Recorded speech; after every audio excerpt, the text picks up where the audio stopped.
Bismillahirrahmanirrahim. Assalamualaikum warahmatullahi wabarakatuh.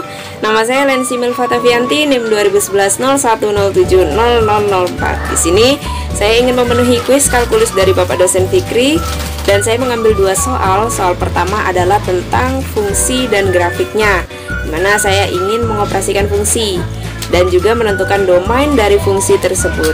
Untuk itu langsung aja simak soal dan juga penjelasannya. Oke.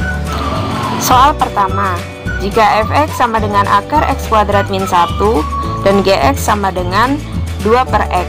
Nah, tentukan domain dari f bundaran gx. Yang paling utama adalah kita harus mengoperasikan fungsi tersebut, sehingga kita nantinya bisa menentukan domainnya. F bundaran g, dimana artinya f dalam kurung gx. Gx-nya harus disubstitusikan masuk ke dalam fx. Fx di sini kan adalah akar x kuadrat min 1. Berarti gx-nya di sini adalah 2 per x dimasukkan ke dalam akar x kuadrat min 1. Dan menjadi bentuknya seperti ini. Akar 2 per x dikuadratkan min 1 sama dengan akar 4 per x kuadrat min 1. Oke, baiklah, kita langsung aja masuk pada langkah-langkah untuk menentukan yang namanya domain atau daerah asal. Nah, tadi kan kita udah temukan ya yang namanya hasil dari operasi fungsi f bundaran gx, yang hasilnya adalah akar 4 per x kuadrat min 1. Nah, fungsi tersebutlah yang kita akan cari domainnya atau daerah asalnya. Gimana sih caranya? Terlebih dahulu kita harus mengidentifikasinya, dimana jika dia berbentuk akar, tentunya dia memiliki syarat, yaitu akar 4 per x kuadrat min 1 harus lebih besar sama dengan 0. Beda lagi jika dia berbentuk pecahan. Jika dia berbentuk pecahan, dia memiliki syarat penyebutnya tidak boleh sama dengan 0 agar dia dapat terdefinisi.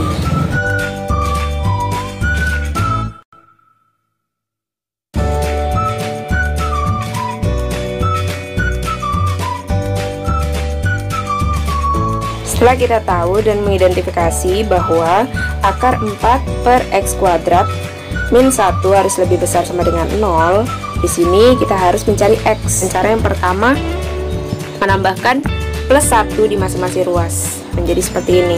Kita keluarkan dulu dari akarnya. 4 per x kuadrat min 1 lebih besar sama dengan 0, dan kita tambahkan plus 1 di masing-masing ruas menjadi seperti ini.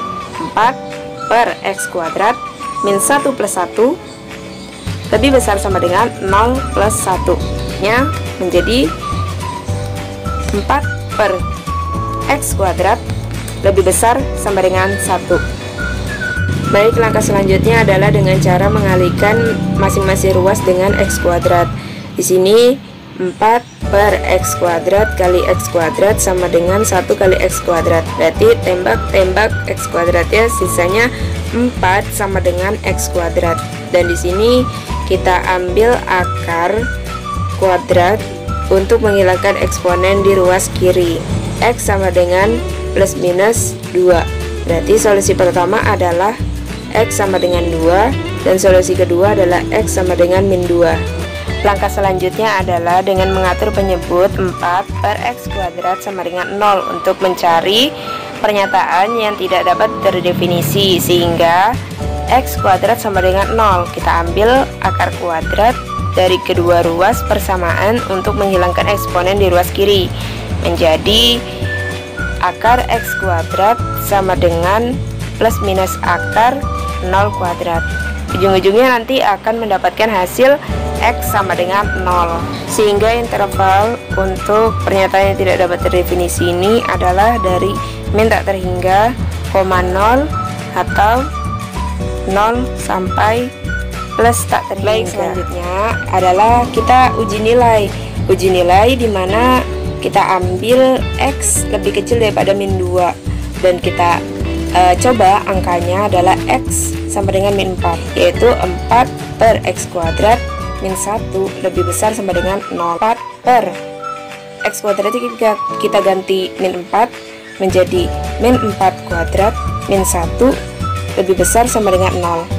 Kemudian di bawahnya 4 per 16, ujung-ujungnya adalah min 3/4 lebih besar sama dengan 0. Apakah pernyataan itu benar? Berarti pernyataan itu salah ya, karena min, yang namanya min itu lebih kecil daripada 0, bukan lebih besar sama dengan 0. Jadi pernyataan tersebut salah. Nah, selanjutnya kita uji nilai kembali pada interval yang berbeda. X lebih besar dari min 2 dan lebih kecil dari 0. Untuk lihat apabila setelah disubstitusikan apakah dia bernilai benar atau salah. Nah, kita ambil X sama dengan min 1/4 per X kuadrat min 1 lebih besar sama dengan 0.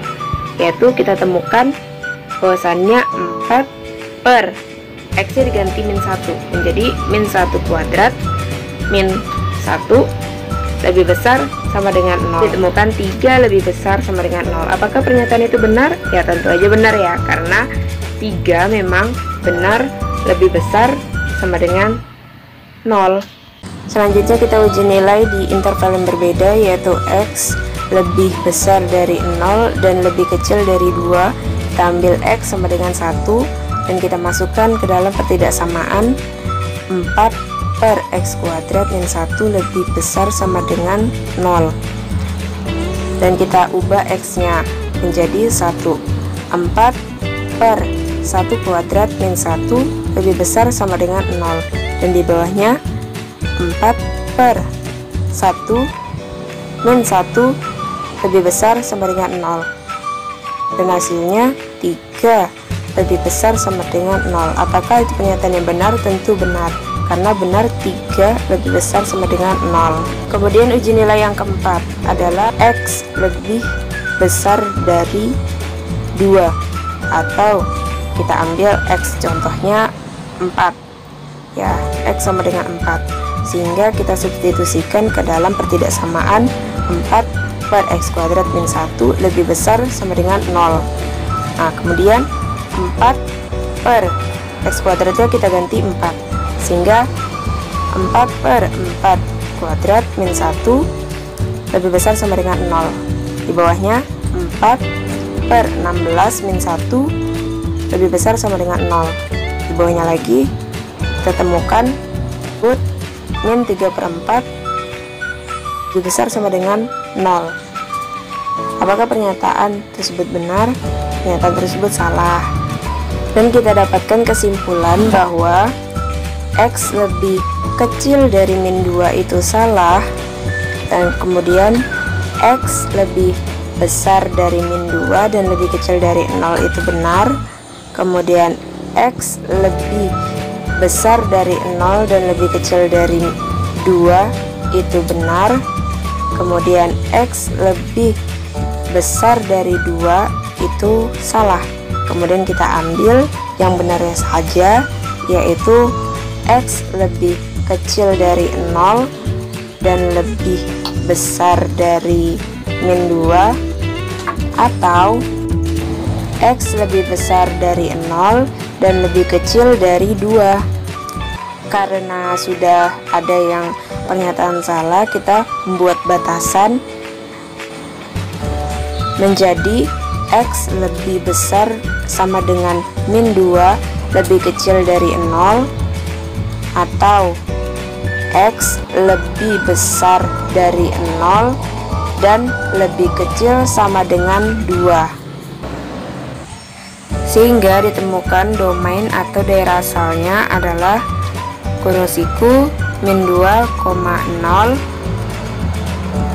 kurung biasa, atau dalam kurung biasa 0,2 dan kurung siku. Baik, pada nomor 2 ini saya mengambil tentang soal pertidaksamaan nilai mutlak. Dalam pertidaksamaan nilai mutlak ini ada tanda yang harus kita perhatikan, antara lain yaitu tanda kurang dari, lebih dari, kurang dari sama dengan, dan lebih dari sama dengan. Nah, kemudian ada hal-hal yang perlu kita perhatikan juga untuk menyelesaikan pertidaksamaan nilai mutlak ini, dimana saat nilai mutlak X itu kurang dari A atau nilai mutlak X kurang dari sama dengan A. Nanti bentuknya akan seperti ini himpunan penyelesaiannya, dimana X itu harus lebih besar dari min A dan lebih kecil dari A. Nah, kalau misalnya ada sama dengannya, berarti tinggal ditambahin sama dengan aja. Dan nanti hasil penyelesaiannya untuk interval dikasih kurung siku karena ada sama dengannya. Kalau misalnya tidak menggunakan sama dengan di tanda pertidaksamaannya itu, tidak perlu dikasih kurung siku, pakai kurung biasa saja, seperti itu. Kemudian apabila dia nilai mutlak X lebih besar atau lebih dari sama dengan A, nanti bentuknya akan seperti ini, dimana tengah-tengahnya akan diberikan atau, seperti itu. Di sini kita memiliki soal nilai mutlak 2x per 7 min 5 lebih dari sama dengan 7. Nah, hal yang perlu kita perhatikan pertama kali adalah kita melihat tanda pertidaksamaannya. Karena kita menggunakan lebih dari sama dengan, artinya kita nanti akan mempunyai dua kemungkinan yang akan terjadi, yaitu kita menggunakan atau di tengahnya. Yang pertama, kemungkinan pertama kita bisa menggunakan 2x per 7 min 5 kurang dari sama dengan min 7 atau 2x per 7 min 5 lebih dari sama dengan 7. Baiklah, berikut ini adalah langkah-langkah dalam menyelesaikan pertidaksamaan nilai mutlak, dimana kita selesaikan dulu ruas yang kiri. 2x per 7 min 5 kurang dari sama dengan min 7. Maka dari itu kita dapatkan di bawahnya tidak ada istilah pindah ruas, tetapi kita harus menghilangkan koefisien yang bersamaan dengan eksponen. Di sini adalah min 5, maka dari itu untuk menghilangkan min 5 ini kita harus menambahnya dengan plus 5, dan kita harus menambah ke kedua ruas kanan maupun kiri, sehingga didapatkan 2x per 7 kurang dari sama dengan min 2. Kemudian kita dapat mengalihkan 7 dengan min 2, jadi min 14. Jadi 2x kurang dari sama dengan min 14. Kemudian untuk mendapatkan x-nya, kita tinggal bagi min 14 dibagi 2. X kurang dari sama dengan min 7. Atau, ini penyelesaian yang kedua, yaitu 2x per 7 min 5 lebih dari sama dengan 7. Sama dengan yang tadi, kita tidak ada pindah ruas, tetapi kita menambahkan plus 5 untuk menghilangkan koefisien yang bersamaan dengan eksponen, sehingga didapat 2x per 7 lebih dari sama dengan 12. Kemudian kita kalikan 7 dengan 12, yaitu 84. Berarti 2x lebih dari sama dengan 84. Untuk mendapatkan x-nya, kita tinggal bagi 84 dibagi 2, maka didapatkan x lebih dari sama dengan 42. Nah, dari sini kita bisa menyelesaikan atau kita dapatkan bahwa himpunan penyelesaiannya adalah berada pada interval buka kurung min tak terhingga, min 7 kurung siku gabungan buka kurung siku 42, tak terhingga tutup kurung biasa ya.